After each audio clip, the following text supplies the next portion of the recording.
বঙ্গায় কি আবারপোলাই 2-কে ক্রিটিসাইজ করেছে? হ্যাঁ গাইস, এমনটা অনেকেই মনে করছে।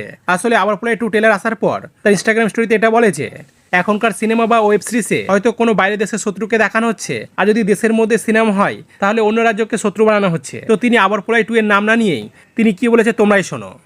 একটা মজার জিনিস নোটিস করবে, হিন্দি বলিউড সিনেমায় দেখবে খারাপ মানুষ ভিলেন, কোনো কপ মুভি, পুলিশকে নিয়ে যখন কোনো মুভি বানানো হয় তখন দেখবে খারাপ মানুষ ভিলেন সব অন্য দেশ থেকে নিয়ে আসে। পাকিস্তানের লোকজন অ্যাকচুয়ালি খারাপ, করাপ্টেড। দেশের মধ্যে কোনো খারাপ লোকই নেই ভাই, দেশের সবাই খুব ভালো, নেতা মন্ত্রী সমস্ত কিছু ভালো চলছে, বিজনেসম্যানরা। সিমিলারলি বাংলা একটা সিনেমার ট্রেইলার বেরিয়েছে দেখলাম, অ্যাজ এক্সপেক্টেড ভাই এইখানে বাংলার লোক কেউ খারাপ না, খুব ভালো। যত খারাপ কাজ হচ্ছে, খারাপ মানুষরা আসছে বাইরের স্টেট থেকে, বিহার থেকে এবং অন্যান্য স্টেট থেকে, সেই জন্য বাংলার পুলিশকে তাদের সাথে লড়াই করছে।